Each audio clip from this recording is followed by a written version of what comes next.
sector organizations working in multiple countries, engaging with the mom in a meaningful way. We want to see these partners pushing for more accountability in their own organization, in their home countries, and among their peers. We're also advocating for more downward accountability, for institutions to be more accountability in the countries where they operate, while also pushing for more accountability among governments and other local stakeholders. There's a need to build political commitment for shifting the status quo with donors, civil society, and the private sector, throwing their weight behind government leadership. We wish to see our global partners deepening this conversation, engaging in and supporting, technically or financially, multi-stakeholder processes in the countries where they have a presence, committing and reporting their progress in a transparent manner, not only to those that they're legally accountable to, but also to those that they're ethically accountable to. Please allow me to highlight that the word mutual is a key part of the mutual accountability mechanism. We don't discriminate, we include all relevant actors. And we do that for a reason, because accountability is not just the right thing to do. It's also the smart thing if our goal is to truly have sustainable interventions and leave no one behind. On behalf of the SWA Secretariat, I want to thank the great global partners who agreed to step forward and join this session today. We're also grateful to our national partners who've agreed to participate to make this discussion richer and more accountable. So without further ado, I will now hand it over to my colleague, Jose Gesti, who is SWA's Senior Climate Advisor. He's going to guide us through today's discussion about climate and accountability. Thank you so much for being here. Jose, over to you. Thank you very much, Lucinda and colleagues. I hope that you can hear me well. Maybe, Lucinda? Yeah, perfect. Well, it's great to see a big number of participants after this great introduction by Lucinda.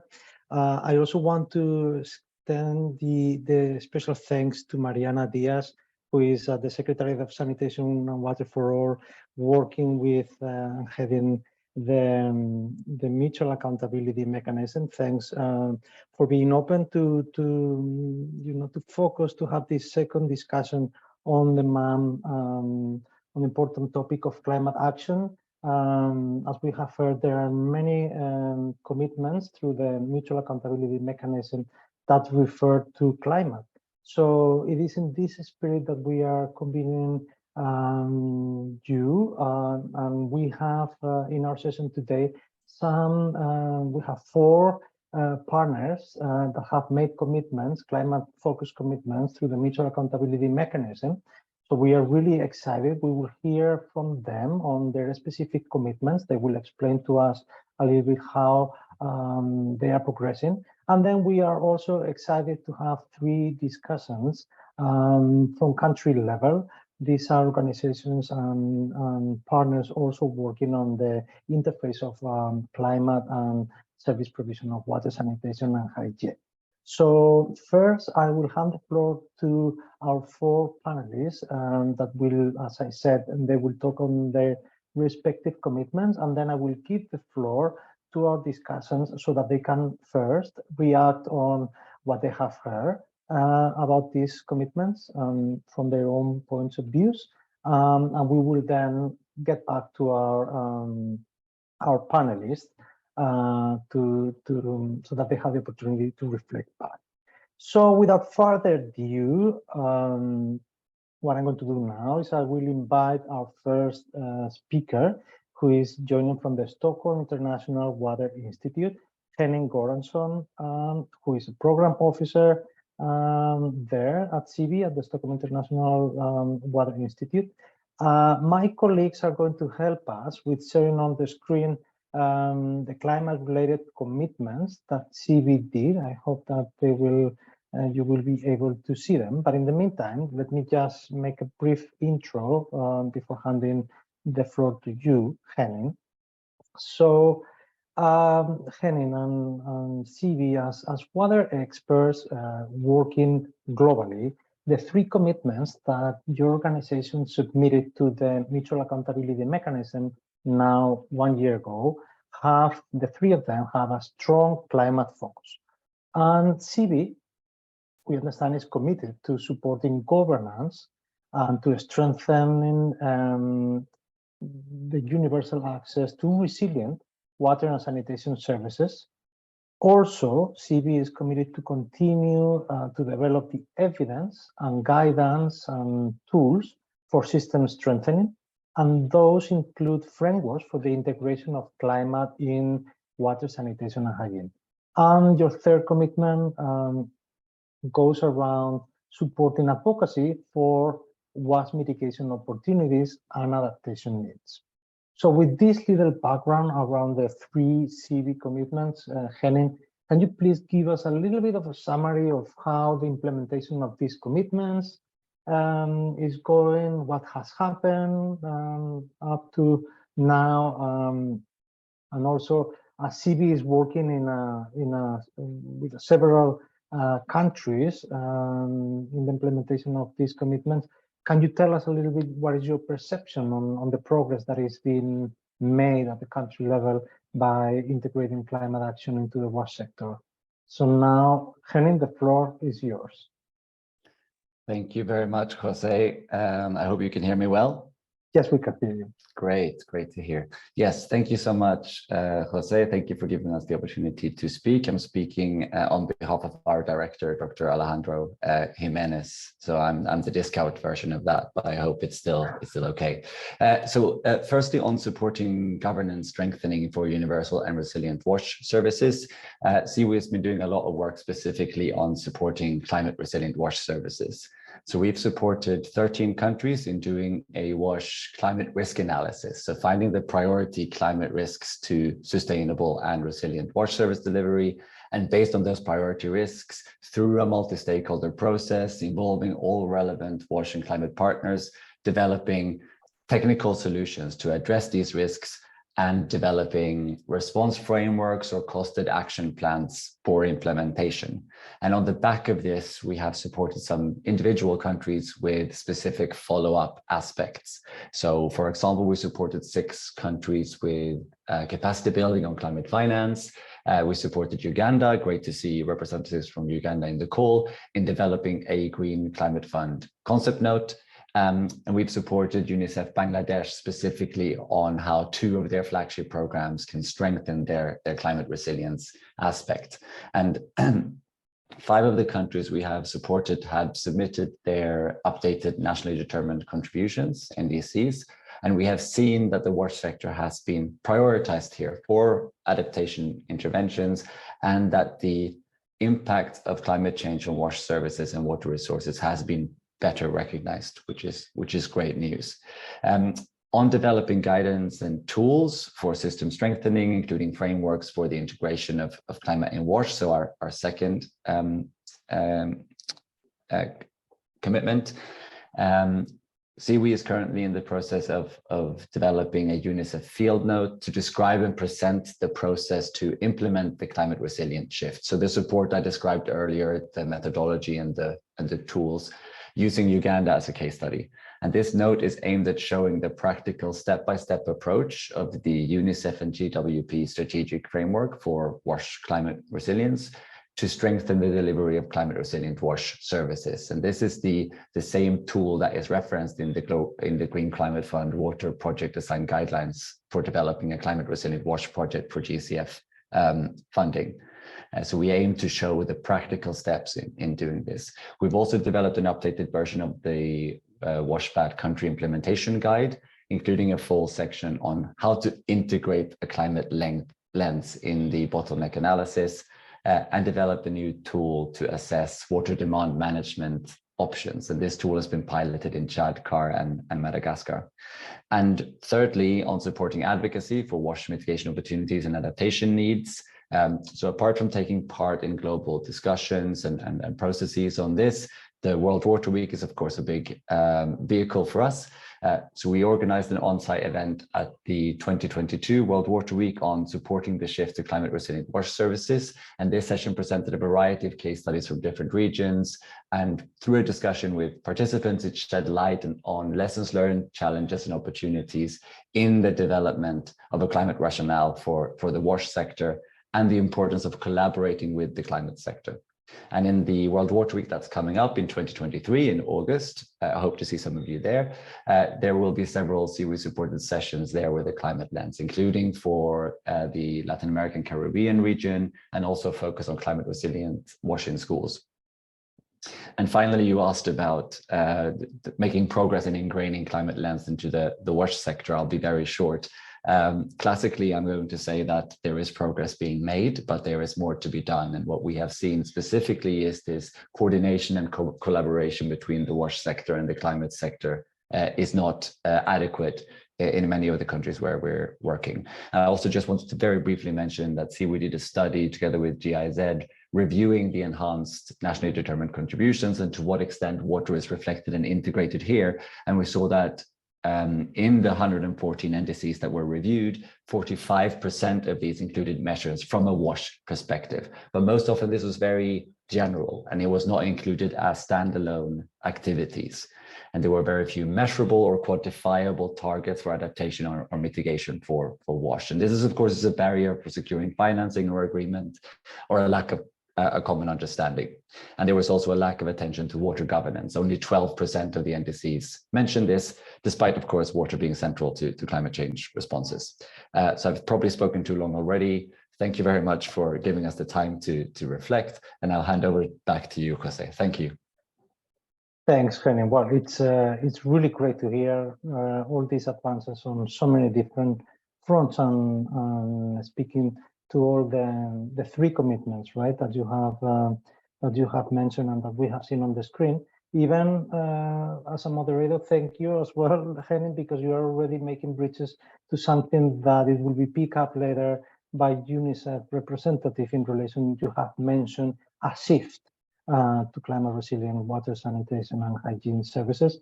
And I think we will hear a little bit more as UNICEF is also having one commitment specifically devoted to this shift.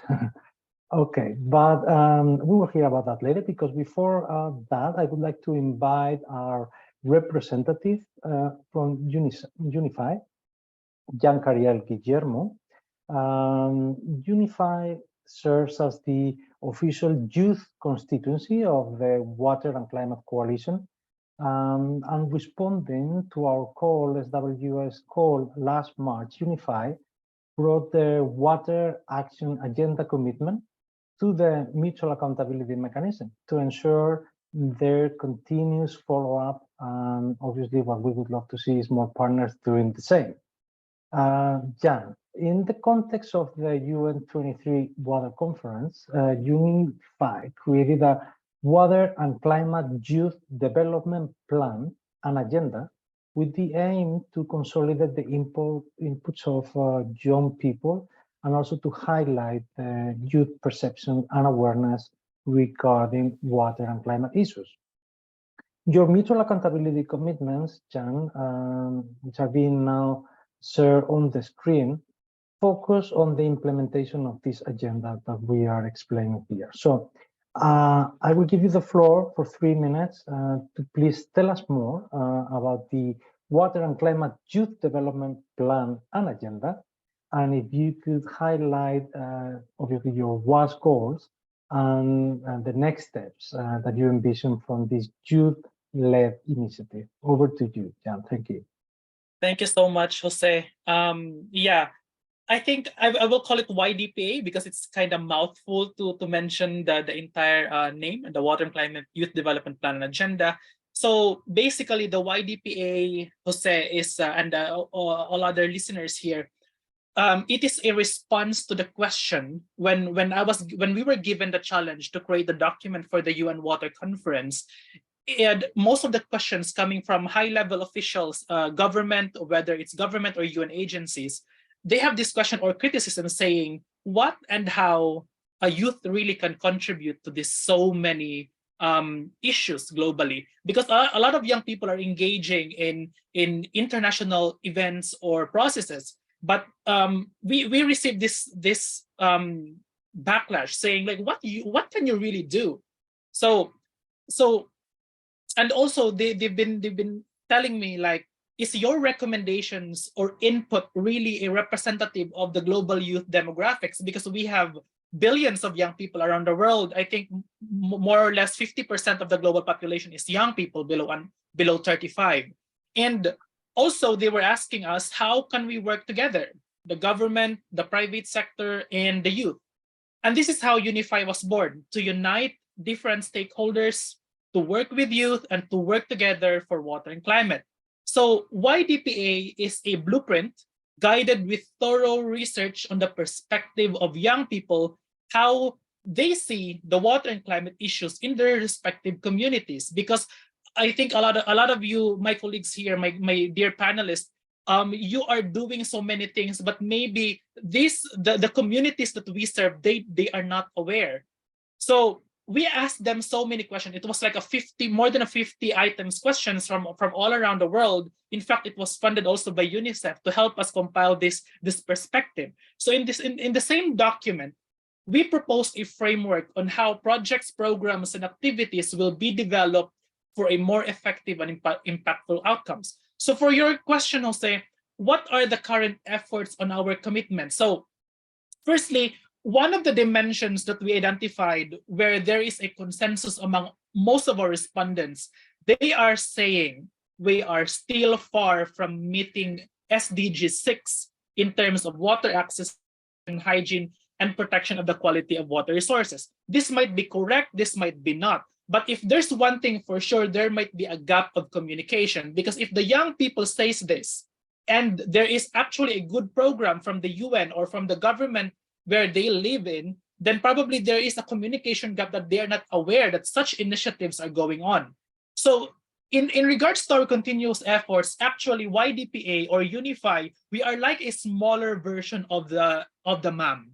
We are like the broker from bigger stakeholders to young people, and we are like our efforts now is actually leaning towards COP28, getting commitments from member states and private stakeholders to institutionalize the secretariat, because whether we like it or not, even if we have a lot of volunteers, we have more than 7,000 members, we cannot pay our bills by just being a volunteer, no? So we are trying to institutionalize the secretariat to ensure that whatever initiatives we have in Unify for the YDPA is being compensated fairly, and with the human rights that the young people are calling, and of course to initiate funding support for the youth initiatives where they can support into. In a more metaphorical conversation, perhaps, this is what we call creating a recipe, because a lot of UN agencies and governments are doing youth and climate and water initiatives, but we are kind of divergent. So right now we are trying to agree, like, okay, if we are doing water and climate initiative,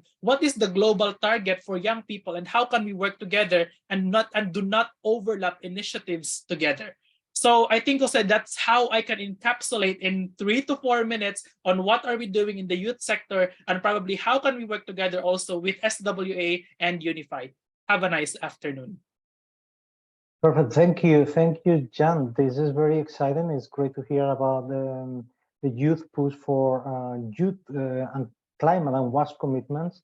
And obviously, yeah, looking forward to meeting you at COP28 and wishing you the best. But we won't let you go first, because we will have the next speakers, and hopefully we expect to interact with you also with our discussions. Thanks again, Jan. I'm going to give the floor now to Nick Hepworth, who is Executive Director of Water Witness International, which is one of the organizations co-leading the Fair Water Footprints Declaration Initiative. This started in the context of COP26 in Glasgow 2 years ago. So Nick, can you please tell us how the Fair Water Footprints Declaration can contribute to bridging WASH and climate agendas, and what are also, we are aware that this initiative has a strong accountability component. So if you can tell us more how you aim to implement this in practice and what is what we could expect, that will be greatly appreciated. So Nick, over to you. Thanks, Jose. Hi, everybody. So I'm going to tell you a little bit about the background to Fair Water Footprints, which is a really powerful mechanism for bridging WASH and climate agendas, and for bringing new allies and partners to ensure that everybody's working towards SDG 6 and climate justice. I'll tell you where it's from, what it's trying to achieve, and how, and then zoom into that accountability question in the time I have. So, Fair Water Footprint initiative was established to respond to the injustices and the opportunities associated with the dependence on water use in the global south for food production, for metals, for manufacturing, to supply the needs of consumers in the global north. So if we consider the water footprint of wealthy nations in Europe and the US, and there's some analysis that I'll share in the link on this, we find that often between 50 and 80 and as much as 90% of our water needs for production of food, clothing, and other goods is met by water use in other countries. So, for example, in the UK, a typical household uses 2 bathtubs of water a day of the UK's water, but it uses 80 bathtubs of water in the world to meet all of our needs.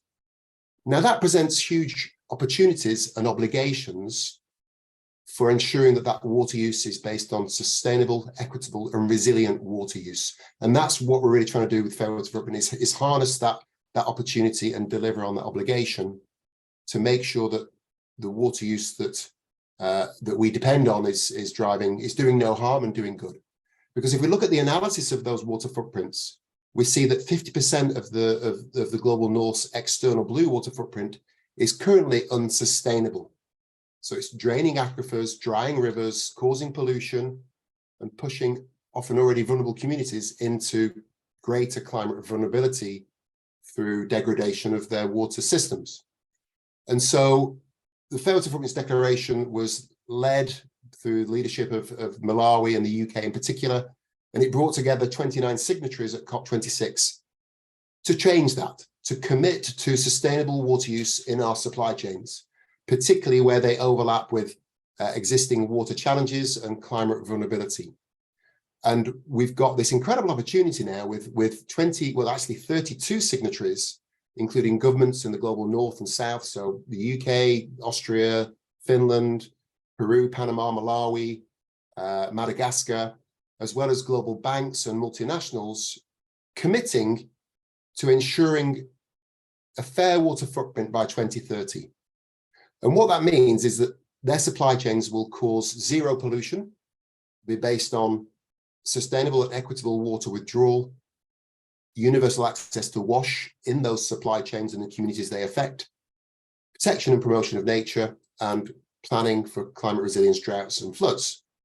That's hugely ambitious, and of course a commitment, and we've got the commitment. What matters is the plans and the implementation of those commitments. So that's what's happening now. Over the past year, we've seen 16 declaration delivery plans be submitted.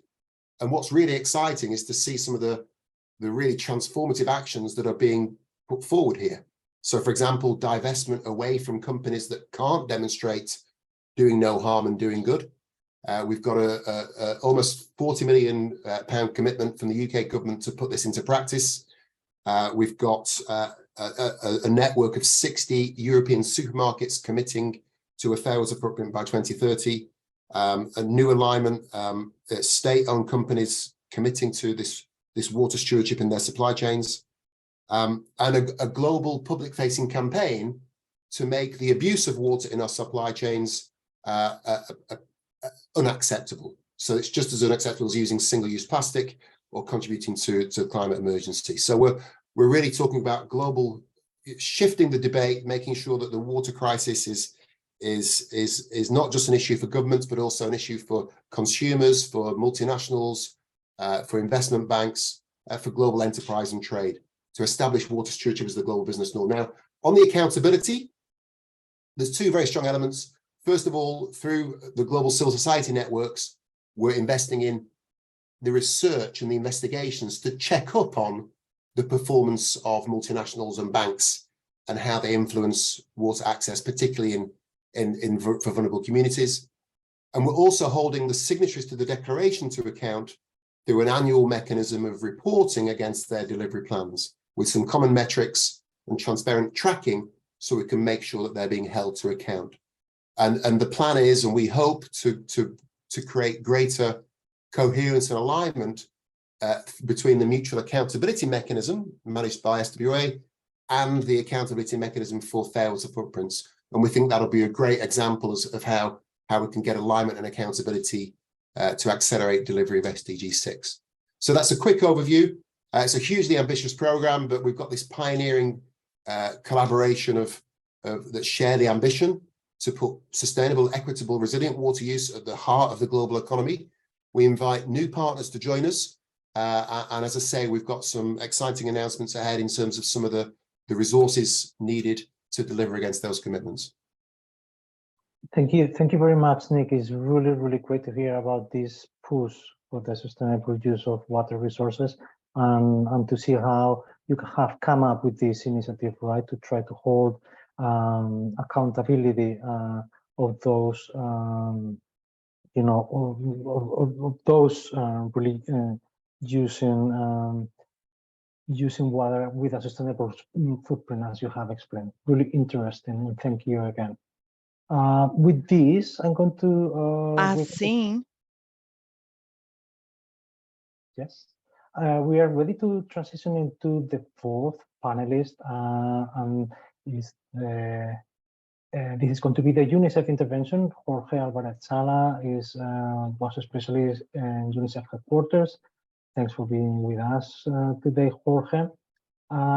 There's been a reference already in our discussion to the UNICEF commitment. UNICEF committed a year ago, together with partners, to support what is being referred to as a sector-wide shift towards the implementation of climate-resilient water sanitation and hygiene programs.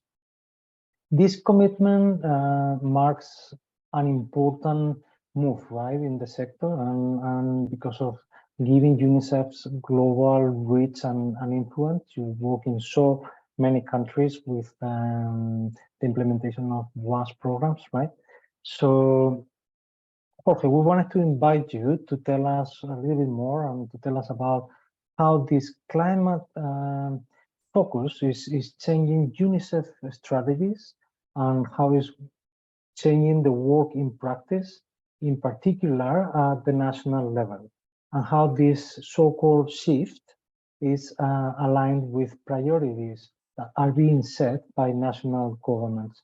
So with this little background, and we are seeing on the screen now your UNICEF MAM climate commitment. With this little background, Jorge, we invite you to take the floor. Thank you, Jose. I hope you can hear me well. Well, it's not 1 year ago, it's actually in 2020, when UNICEF initiated what we call the shift, which means that we aim to shift all of our WASH programs to be climate resilient. This is quite a strong commitment that we made not only to SWA, but to the board, meaning to all member states of the United Nations. And although we are not there yet, it's not easy to change the ways of working in over 100 countries, and with an investment of over $1 billion per year, we are doing some progress, some important progress, I would say. Last year, at least 64 countries reported implementing the climate resilient framework that was mentioned already by Henning at level 3 and above. The framework has 4 levels, so we counted those countries that had at least reached level 3 and above, out of the 81 countries that are reporting currently using the climate resilient framework.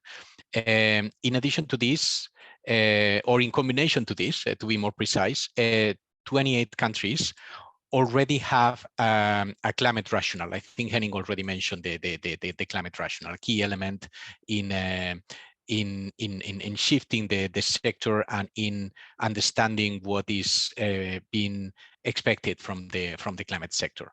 And 48 countries have articulated climate resilient services in key national climate documents.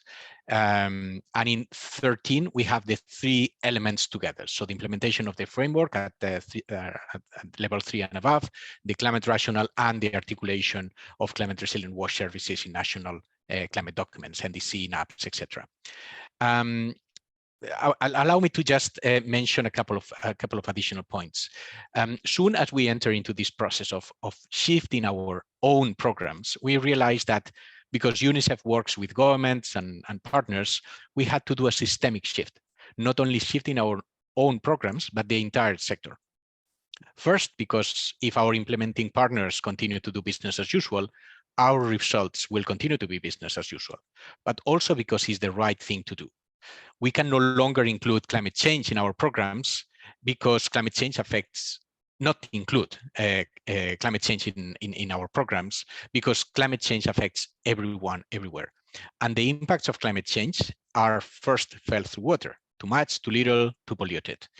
Some of the ongoing high-level discussions across countries, such as the recent Paris summit last week, aim at combining the SDG agenda with the climate agenda and trying to optimize the ODA flows, the official development assistance, to meet both climate and social commitments and social targets. Unless the WASH sector demonstrates that investing in WASH is investing in climate adaptation and mitigation, we risk all the progress made in the WASH sector so far. So for us, it's not just our internal shift, it's not shifting the sector. To us is something that the sector needs to transition and needs to transition as soon as possible. Thank you very much. Well, that was short and sweet, but very much to the point and very much illustrating big numbers. So we are really happy to see all these advances. You have mentioned 81 countries working on this on different fronts, right? And interesting also to hear how UNICEF has committed to support a sector transition and not just the transition of your own programming. So aiming high, and obviously this, I think all the participants will welcome this high ambition, right? So perfect. With this, we have concluded the first round of interventions that have turned around the commitments made by these 4 organizations. We are super happy also to see that the chat is active, that you are using the chat to make questions, and I understand that they are being answered as we go. Now we go to this part where we are also really lucky to have 3 national level discussions that we're going to invite them first to give their impressions of what they have heard coming from these 4 initial presentations in relation to commitment. I will give you the floor, colleagues at the national level later, to make further interventions in relation to what is happening in your own countries. But first, I emphasize we would like to hear your reflections and your opinions on what you have heard so far in relation to the implementation of these commitments. With that, I would like to invite first Junia Musathi, who is Executive Director of the Uganda Water and Sanitation NGO network called UWASNet. Junia, the floor is yours to comment on the presentations made before by our global partners. The floor is yours. Thank you for being with us. Okay. Thank you, Jose. I think for me, my initial reflections based on what all the panelists have presented is that in almost all the 4 panelist presentations,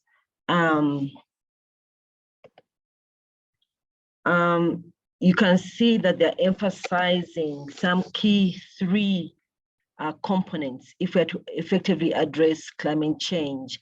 And that is the issue of emphasizing collaboration and partnership amongst different players, that is government, not forgetting us, civil society, the youth, private sector, and academia. And of course, the development partners who can help us attain that. Then the second one is the issue of governance, where I think much of the work by Water Witness is being on board, where if we're able to, and I think also UNICEF mentioned it, if we're able to generate evidence of the impact that different stakeholders are having and contributing to climate change, then we may be able to raise the different financing that is required and also bring on board those who are supposed to respond to mitigating whatever effect we're having now.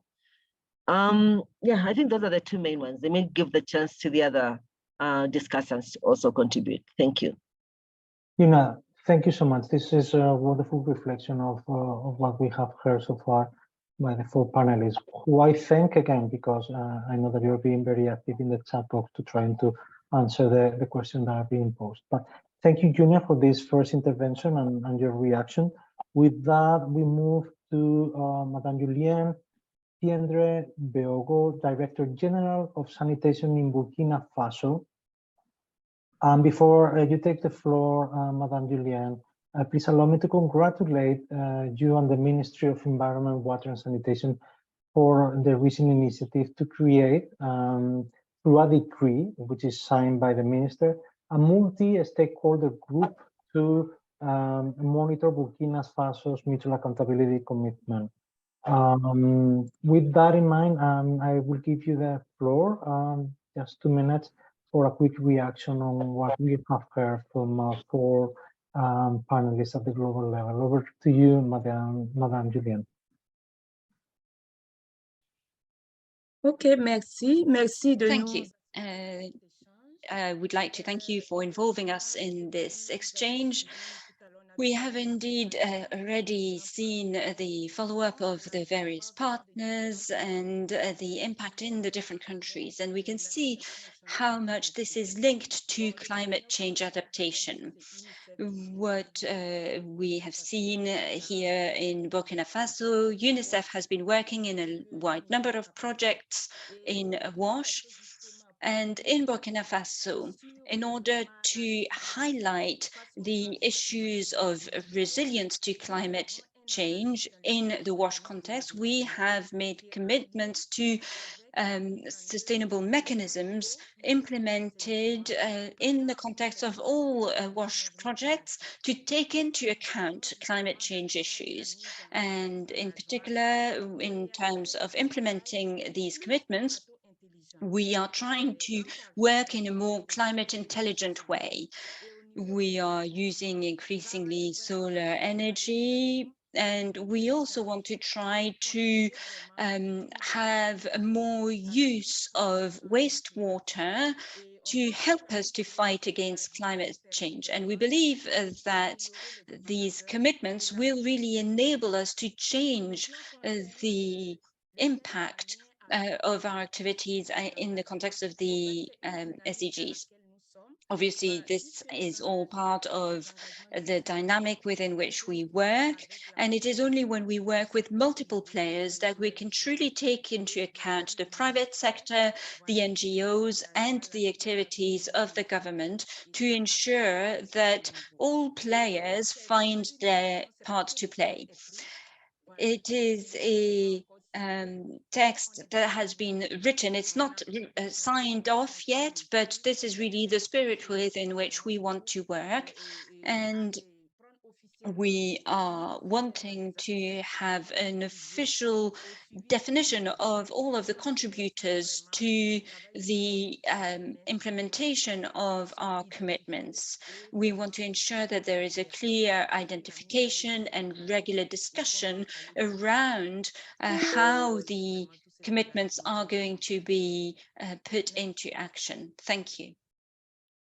Oh, thank you very much, Madame Julien, for your intervention. I'm going to move now, in the interest of time, to our third respondent, Saima Ashraf, who is CEO at the Able Plus Research Center in Pakistan. So we will invite you as well, and thanks for being with us, of course, to share your impressions on the commitments that have been shared by the global partners. Over to you.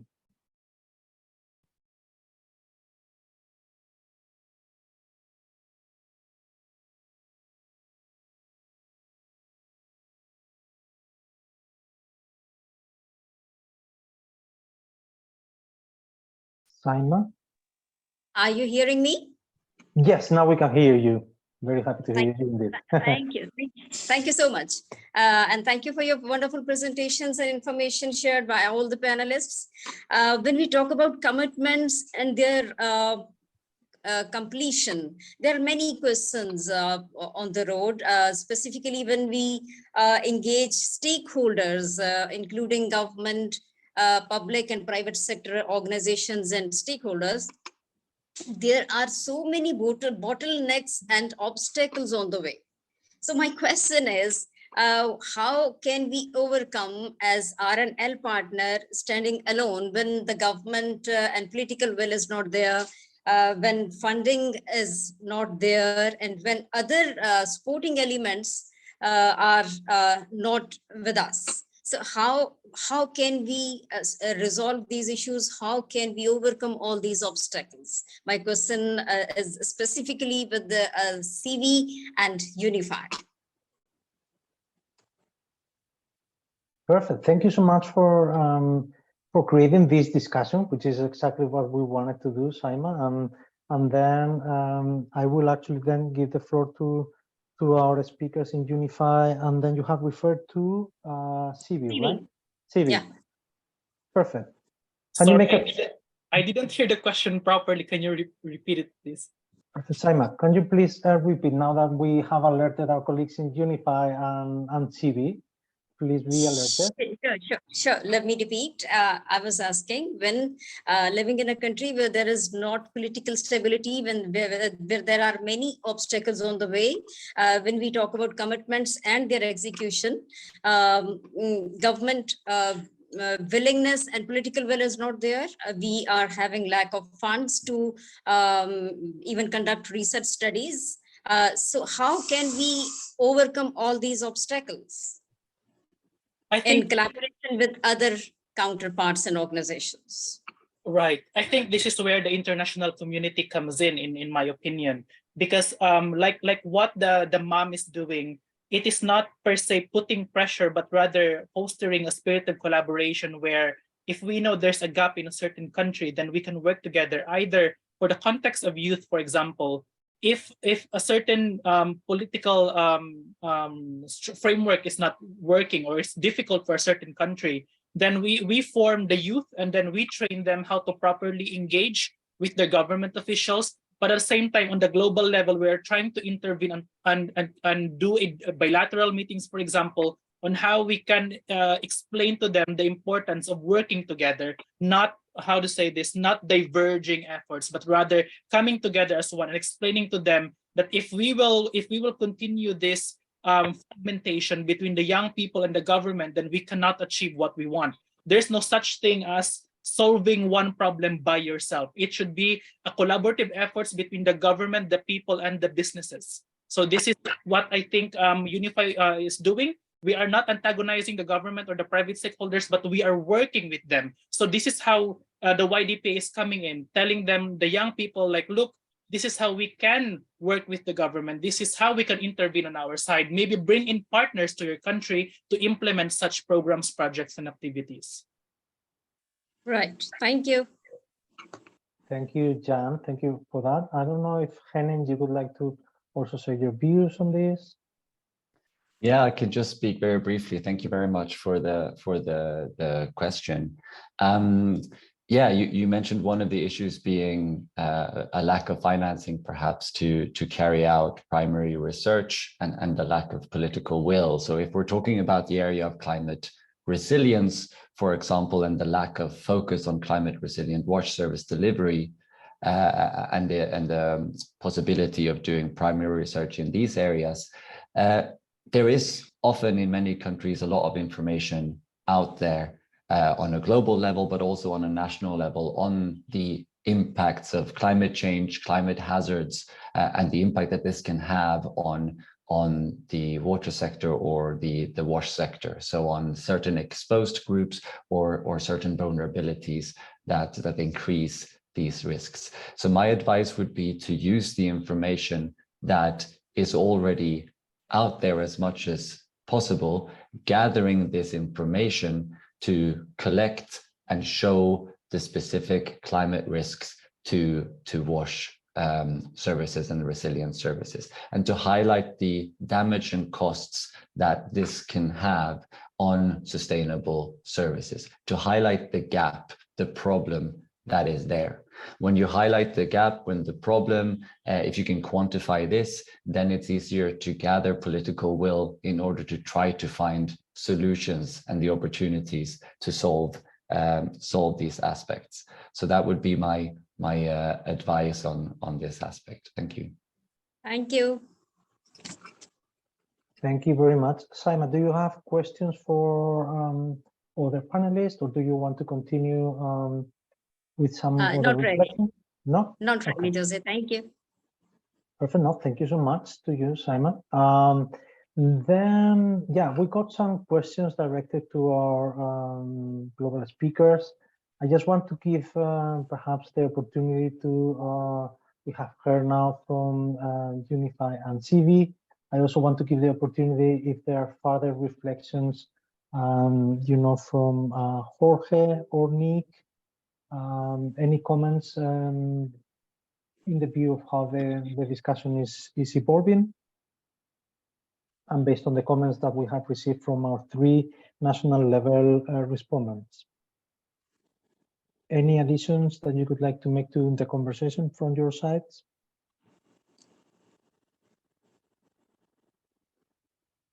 Yeah, if I can, Jose, just responding to that question about, I think it was from my colleague from Pakistan, about how do we move on these, how do we get the political leadership needed on these issues?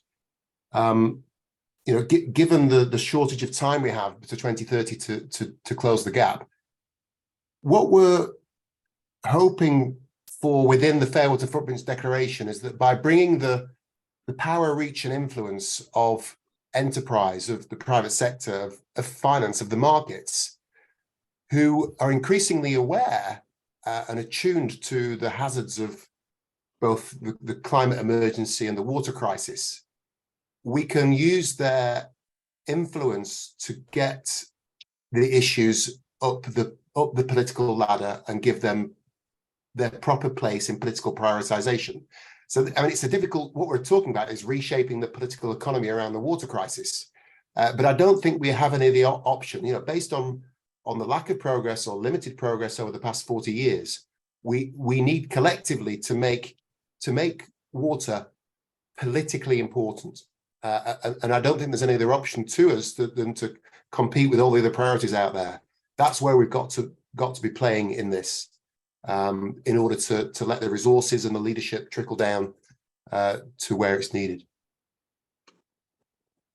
Perfect. Thank you very much for elaborating on that, Nick. I see that, Jorge, do you want to take quickly the floor as well? Yes, just a couple of reflections based on what has been discussed.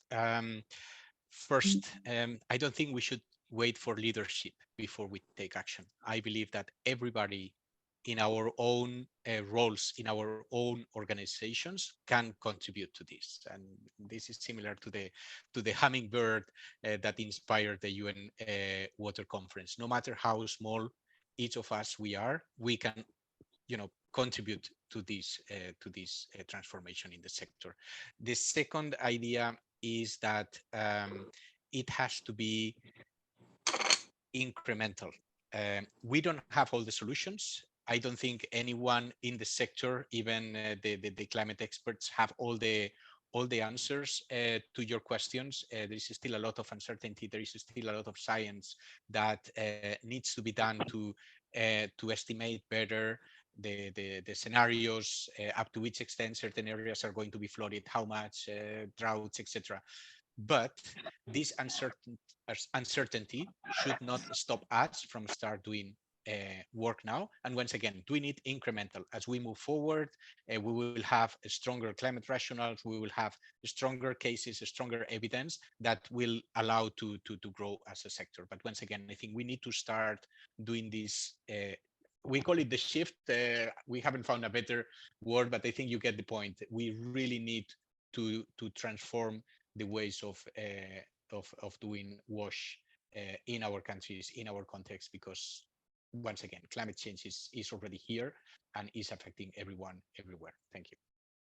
Perfect. Thank you, Jorge. I think we are already now in the last, we just have 4 minutes left, but I would like to maximize the opportunity, and we have 3 country level discussions that have very diligently observed our request to make questions to the 4 panelists. But maybe I would like to see if we can use 1 extra minute. For example, from you, Saima, in Pakistan, if you want to give us in just less than a minute, a few snapshot of what you are doing through your research center, any news, anything that you can tell us on how are you supporting the climate conversation. If not, no problems. I might not want to put you on the spotlight, but just if you would like to share some views with us. If not, it's perfectly fine. We have heard from Madame Julienne in Burkina Faso a little bit of how things are moving, and Junia, from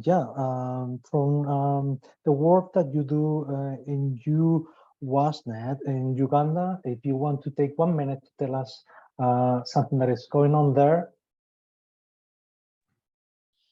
Okay, what I want to share is that all our 4 commitments regards the MAM are all aligned to addressing climate change in our country.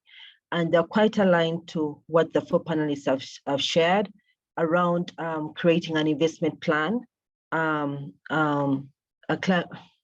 investment plan that's trying to mainstream climate change, but also our NAP that is well aligned to the NDC that we submitted in September last year. But what is key to note is that we're also prioritizing building the capacity of different stakeholders, civil society and government, so that they may mainstream climate change in their programming, planning, and monitoring. And this is something that many stakeholders, countries take for granted, that everyone knows what mainstreaming climate change is all about and what it should do regards mitigation adaptation. So as a country, we are prioritizing that jointly with government and civil society.